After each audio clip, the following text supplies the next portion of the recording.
রাসূলের সামনে তার কাপড়ে একটু হলুদ লেগে আছে। তো দেখে আল্লাহ রাসূল বললেন, আব্দুর রহমান তুমি বিবাহ করেছো নাকি? জি। মোহর দিয়েছো? জি। একটি খেজুরের আঁটি সম পরিমাণ দিয়েছি। তো আল্লাহ রাসূল তার উপর অভিশাপ। গায়ে হলুদ অনুষ্ঠানে ছেলেরা দেখবেন এক কালারের ড্রেস পরে 5 জন 6 জন 10 বন্ধু 20 বন্ধু একই কালারের ড্রেস বানায়। গায়ে হলুদ এটা তো বিয়ে না, এটা তো ইসলামের কিছু নাই। এটা নাই। বিয়েটা খুব সহজ জিনিস, এটারে জটিল বানাইছেন আপনারা। বিবাহকে কেন্দ্র করে গায়ে হলুদের অনুষ্ঠান, এটি আমাদের সমাজে অতি পরিচিত একটি সংস্কৃতি। গায়ে হলুদের অনুষ্ঠানে ইত্যাদি ইত্যাদি অমুক অনুষ্ঠানে বাসার ছাদের উপরে এমন বিটে হেভি মিউজিক্যাল ইনস্ট্রুমেন্ট দিয়ে এমন গান ছাড়ে পুরো এলাকাটা কাঁপে, ওনাদের সাথে দুম্মা চলে। আসসালামু আলাইকুম দর্শক, আজকের এই ভিডিওতে আমরা জানবো গায়ে হলুদের অনুষ্ঠান করা কি জায়েজ আছে নাকি জায়েজ নাই। আজকের এই ভিডিওটি মনোযোগ সহকারে দেখলেই আপনারা সবকিছু ক্লিয়ার হয়ে যাবেন ইনশাআল্লাহ। আজকের এই ভিডিওটি খুবই গুরুত্বপূর্ণ হতে চলেছে, তাই বলছি ভিডিওটি কেউ স্কিপ করবেন না। তো দর্শক, আজকের এই বিষয়ে জনপ্রিয় প্রসিদ্ধ কয়েকজন আলেমের মুখ থেকে আলেমদের মতামত আমরা জানবো। এই আলেমদের মধ্য থেকে যে আলেমদের মতামত সহিহ কোরআন হাদিস এবং দলিল ভিত্তিক মনে হবে সেটি আপনারা আপনাদের বিবেক দিয়ে গ্রহণ করবেন। তো দর্শক, চলুন বিস্তারিত আলেমদের মুখ থেকে শুনে আসি। রাসূলের সামনে তার কাপড়ে একটু হলুদ লেগে আছে। তো দেখে আল্লাহ রাসূল বললেন, আব্দুর রহমান তুমি বিবাহ করেছো নাকি? জি। মোহর দিয়েছো? জি। একটি খেজুরের আঁটি সম পরিমাণ দিয়েছি। তো তাহলে তুমি একটা অলিমা করো না। এখান থেকে বিদ্বানগণ মনে করেন যে বরকনে হলুদ মাখতে পারে। মাখুক, মাখা হারাম বলি না। বিবাহের জন্য হলুদ মাখতে হবে এর কোনো বিধান নেই। হলুদ যদি মাখতে হয় তার মামা খাবে, তার খালামা খাবে, তার ফুফু মাখাবে। খালাতো বোন কি করে বোনের গায়ে হলুদ মাখাতে পারে? অসম্ভব। ভাবি কি করে দেবরের গায়ে হলুদ মাখাতে পারে? অসম্ভব। এত বড় নোংরা জঘন্য নীতি, বর্বর নীতি ইসলামে আসতে পারে না। যুবতী মেয়েরা গীত গাইবে, এটা হারাম। একজন আরেকজনের গায়ে রং ছিটিয়ে দিবে, এই নীতি হারাম। এটা নোংরা, ন্যাক্কারজনক, বর্বর, অসভ্য নীতি। আর বর যাবে কনের বাড়িতে হলুদ মাখতে, কনে আসবে বর বাড়িতে হলুদ মাখতে। এরা মুসলমানের নীতি থেকে বাইরে চলে গেছে, এরা ইহুদি খ্রিস্টানের নীতির মধ্যে চলে এসেছে। সম্মানিত দিনী ভাই বোন, এইখানে আপনি বাসর ঘর সাজাবেন এ কথাই ঠিক, কনেকে সাজাবেন এ কথাই ঠিক, বাসর ঘরে আপনি একটু মিষ্টির ব্যবস্থা করবেন এ কথাই ঠিক। এদিকে দেখেন আয়েশা রাদিয়াল্লাহু তাআলা আনহা বলেন, আমি আমার বান্ধবীদেরকে নিয়ে দোলনাতে খেলাচ্ছিলাম। আমি একদিকে, বান্ধবীরা একদিক উঁচু হলে একদিক নিচু হয়, এরকম আমি খেলাচ্ছি। আমার বিবাহ 6 বছর বয়সে হয়েছে, এখন আমার বয়স 9 বছর। তো আমি বিবাহ সম্পর্কে ওসব কোনো খোঁজ খবর রাখি না। মাঝে মধ্যে আমি আল্লাহর নবীকে আমাদের বাড়িতে আসতে দেখি, সকালে বিকালে আসেন। আমি মক্কায় দেখেছি এভাবে আসতে যেতে, এ বিষয়ে কোনো কথা নেই। হঠাৎ করে আমার মা ডাকছেন, আয়েশা, দৌড়ে আসলাম। জি। তো আমার মা আমাকে ধরে আমার গায়ে যেখানে ধুলাবাড়ি লেগেছিল সেটা মুছিয়ে দিয়ে একটা ঘরে নিয়ে গেলেন। দেখি সেখানে আনসারীদের মহিলা।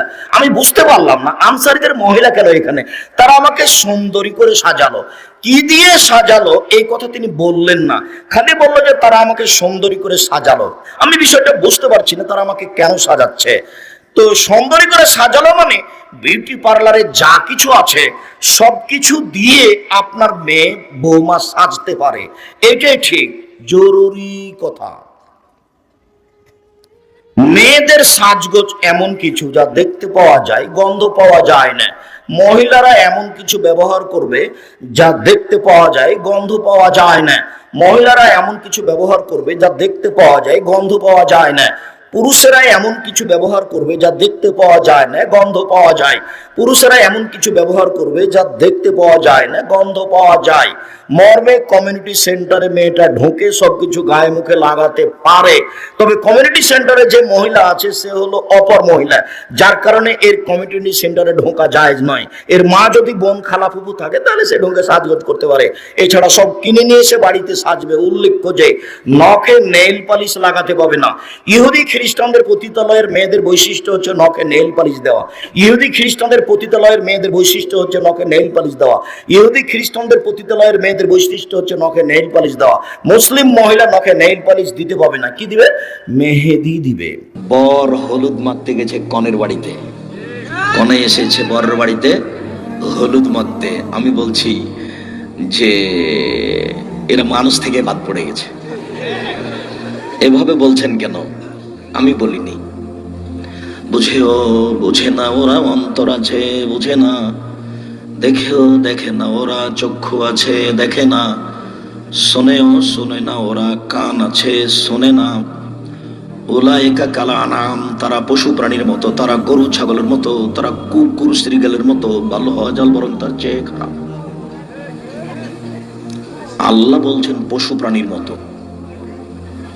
তো কনে হলুদ মাখতে আসলো বরের বাড়িতে, বর হলুদ মাখতে গেল কনের বাড়িতে, তুমি কি মনে করছে যে এটা শিক্ষিত পরিবার? মানুষ মানে কি জানো? মানুষ মানে হচ্ছে মানুষ। লোকটা বলে না যে মানুষে, বলে না যে মানুষের মতো মানুষ, মানে মানুষ যেখানে ভালো কিছু পায় তাকে বলে মানুষ। যখন ভালো কিছু পায় না তাকে তখন আর মানুষ বলে না, তখন তাকে কি বলে? অমানুষ। ও আর মানুষ নয়। শুধু আল্লাহ এই কথা এক জায়গাতে বলেনি, বহু জায়গাতে বলছেন। আল্লাহ বলছেন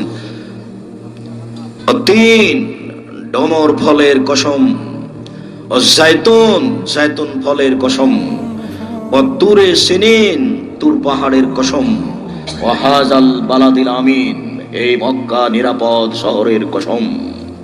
আমি আল্লাহ এতগুলি কসম করে বলছি, লাকাত খালাকনাল ইনসানা ফি আহসানি তাকবীম, আমি মানুষকে অতি উত্তম করে সুন্দর করে সৃষ্টি করেছি।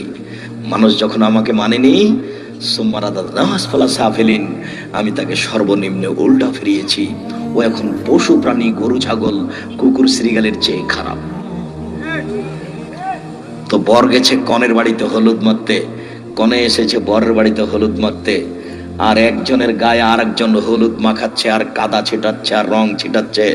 ওটা যে ওই যে অমুসলিম হিন্দুদের যে কি খেলা থাকে না, একজন আরেকজনের গায়ে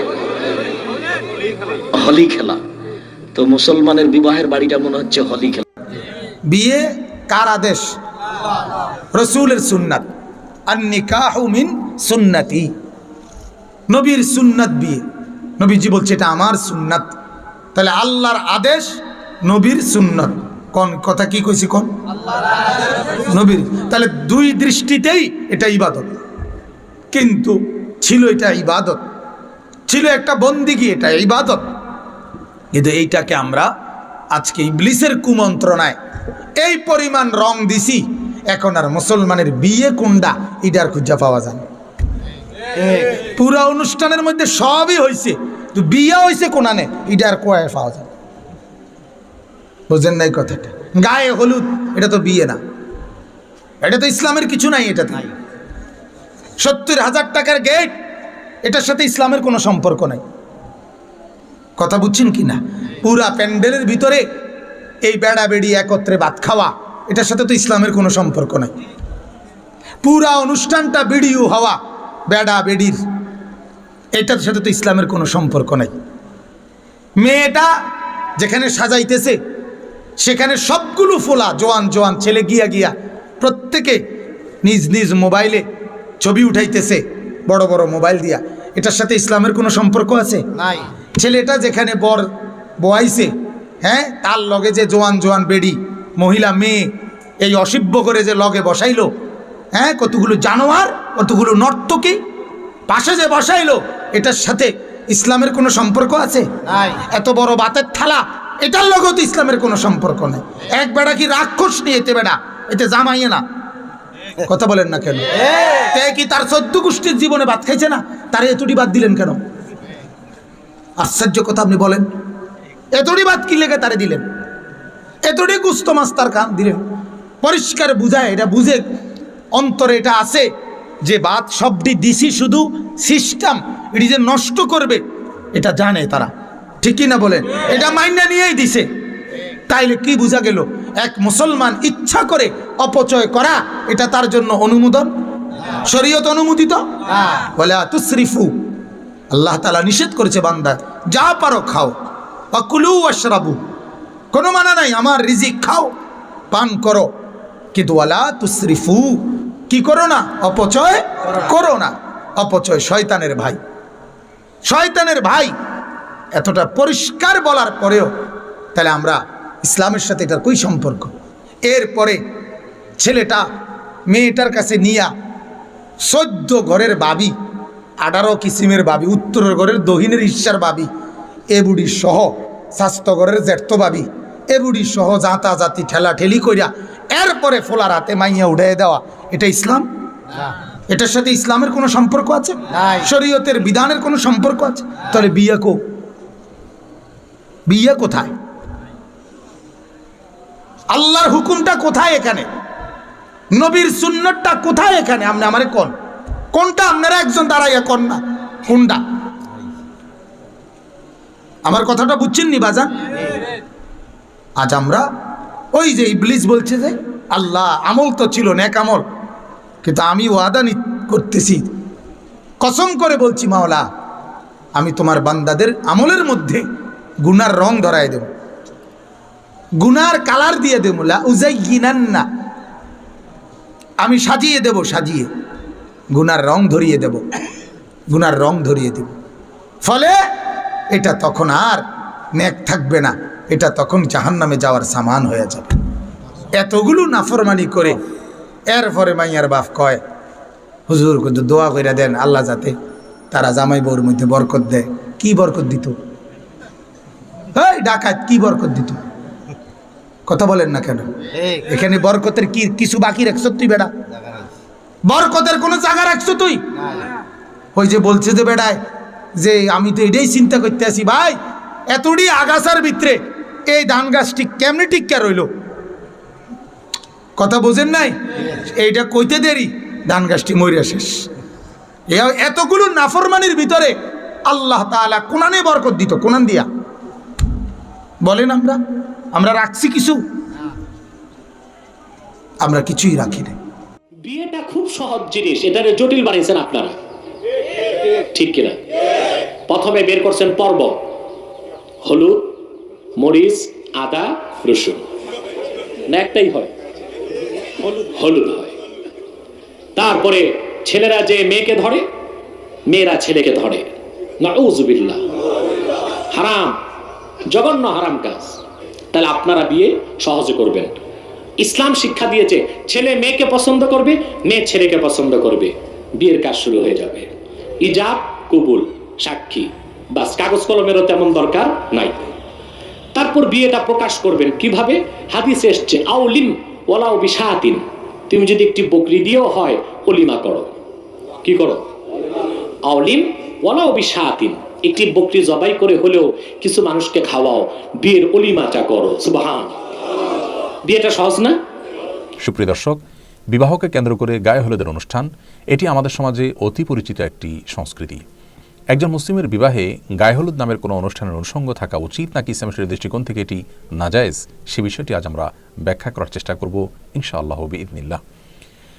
বরকনের গায়ে বিবাহের সময় কেন হলুদ মাখা হয়, এই গায়ে হলুদ অনুষ্ঠানের গোড়ার ইতিহাসই বা কী, সে বিষয়টি আমরা জানার চেষ্টা করেছি।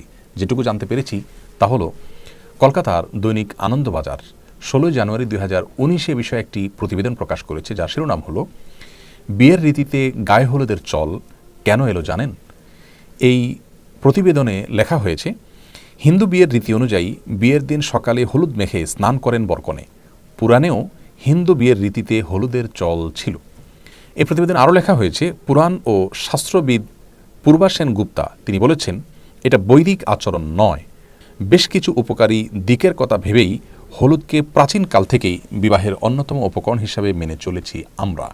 অর্থাৎ হিন্দু ধর্মে বা হিন্দু সমাজে এটিকে অনেক উপকারী দিক মাথায় রেখে দীর্ঘদিন থেকে পালন করে আসছে মানুষ।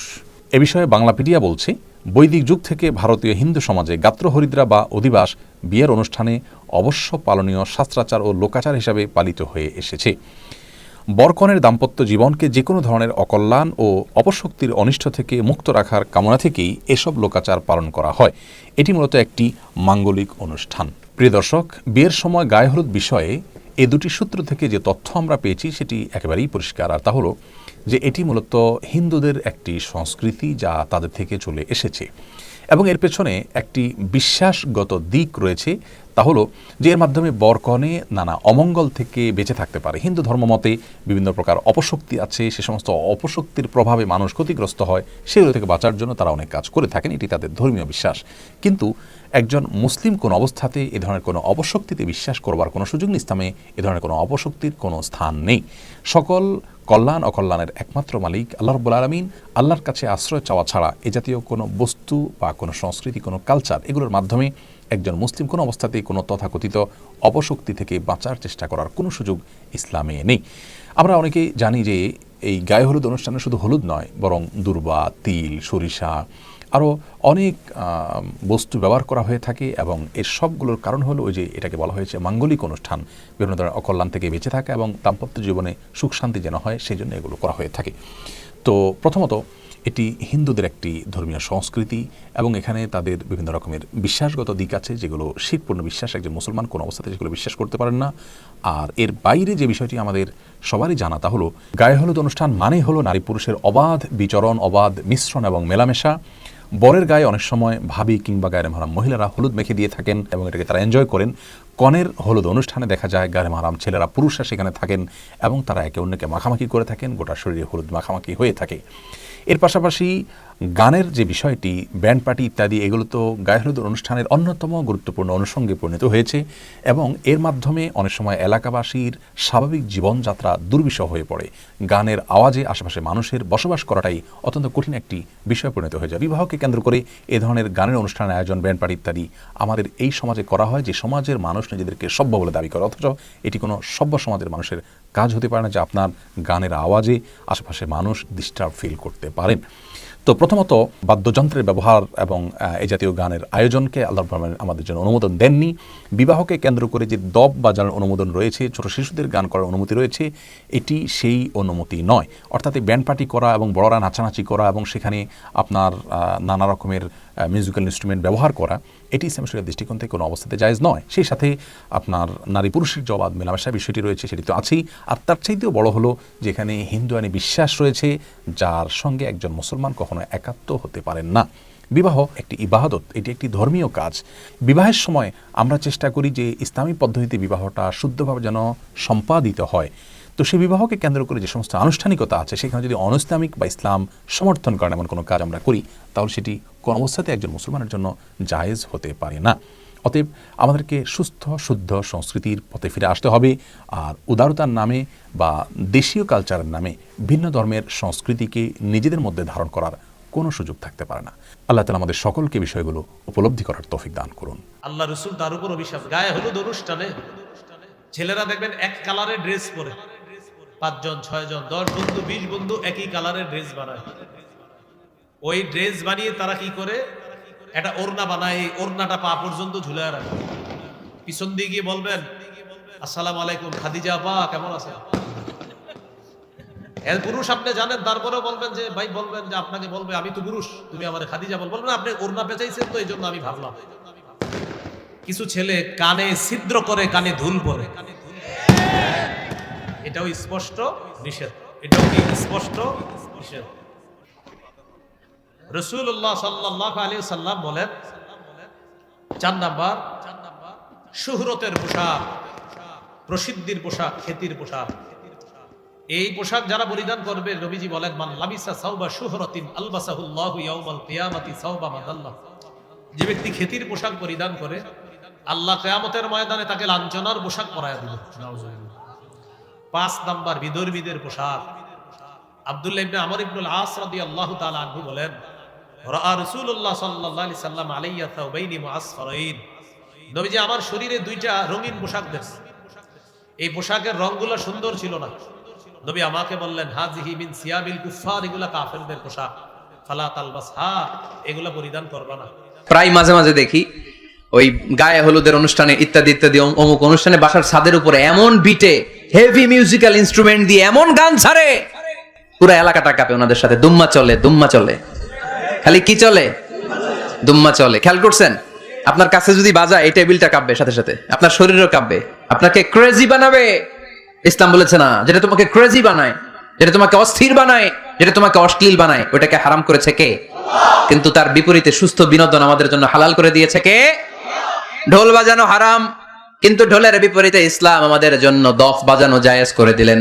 আল্লাহর হাবিব সাল্লাল্লাহু আলাইহি ওয়াসাল্লাম যখন মক্কা থেকে হিজরত করে মদিনাতে গেলেন, মদিনার সানিয়াতুল ওয়াদা নামক জায়গায় মদিনার আবাল বৃদ্ধ বনিতা সাহাবারা নারীরা পুরুষেরা ছোট্ট সোনামণিরা দফ হাতে নিয়ে বিশ্বনবীকে ওয়েলকাম জানাতে শুরু করলো। তলা আল বাদরু আলাইনা মিন সানিয়াতিল ওয়াদা ওয়াজাব শুকরু আলাইনা মাদআ লিল্লাহি দা আইয়ুহাল মাবউসু ফিনা জিতা মিন আমরিল মুতা' جئت شرفت المدينة مرحبا يا خير دا সবাই পড়েন طلع البدر علينا من ثنيات الوداع وجب الشكر علينا مدعا لله دا সুবহানাল্লাহ পড়েন। এই যে আমরা নাশিদটা গাইলাম, এটা হালাল না হারাম? সাথে যদি দফও থাকতো, আমরা যদি দফও বাজাইতাম, এটা হালাল না হারাম? এটা হালাল। দেখেন কি সুন্দর চেক এন্ড ব্যালেন্স, ইসলাম চেক এন্ড ব্যালেন্স করেছে। কতটা ভারসাম্যপূর্ণ জীবন ব্যবস্থা আমরা পেয়েছি, কত চমৎকার আমাদের শরিয়া। এটারে আমরা কঠিন বানাই, ঢোল বাজানো হারাম, কিন্তু তার বিপরীতে দফ বাজানোকে হালাল করে দিয়েছে কে? আবার আল্লাহর হাবিব সাল্লাল্লাহু আলাইহি ওয়াসাল্লাম বলতেন আলিনু আন নিকাহ বিদ দুফুফ, এলাকায় যখন তোমাদের কারো বিয়ে হয় দফ দিয়ে ব্যান্ড পার্টি করে জানিয়ে দাও। ঢোলের ব্যান্ড পার্টি না, গিটারের না, হারমোনিয়ামের না, বংশী বাজায় কে রে সখী, বংশী বাজায় কে? ওই বংশী দিয়া না, ওই বংশী হারাম, বাঁশি বাজানো হারাম, কিন্তু দফ বাজানোকে হালাল করে দিয়েছে কে? তো সম্মানিত দর্শক শ্রোতা, আশা করি সম্পূর্ণ ভিডিওটি দেখেছেন এবং সবকিছু বুঝতে পেরেছেন। দর্শক, বিবাহ একটি গুরুত্বপূর্ণ সুন্নত। এই সুন্নতের মধ্যে আপনি কেন হারাম ঢুকাবেন? এই সুন্নতের মধ্যে কেন আপনি হলুদের অনুষ্ঠান করবেন? এই সুন্নতের মধ্যে কেন আপনি গান বাজনা করবেন? আপনি মুসলিম, আর এই বিবাহটা হবে শরিয়ত মোতাবেক, কিন্তু আপনি কি করছেন? আপনি এর মধ্যে হারাম ঢুকিয়ে দিচ্ছেন। একটা বন্ধনের শুরুতেই যদি আপনি হারাম ঢুকিয়ে দেন, তাহলে সেই বন্ধনে সামনে কি হতে পারে আল্লাহ সুবহানাহু ওয়া তাআলাই ভালো জানেন। সুতরাং এ সমস্ত কাজ থেকে বিরত থাকার চেষ্টা করবেন। আল্লাহ সুবহানাহু ওয়া তাআলা যেন আমাদের সকলকে সঠিক বুঝ দান করেন। আমিন আমিন। তো দর্শক, আজকের এই ভিডিওটি এ পর্যন্তই। আজকের এই ভিডিওটি ভালো লাগলে লাইক এবং শেয়ার করে দিয়েন। আর হ্যাঁ, নিত্য নতুন ইসলামিক ভিডিও পেতে চ্যানেলটি সাবস্ক্রাইব করতে ভুলবেন না। দেখা হবে নতুন ভিডিওতে। ততক্ষণ ভালো থাকুন, সুস্থ থাকুন। ফি আমানিল্লাহ।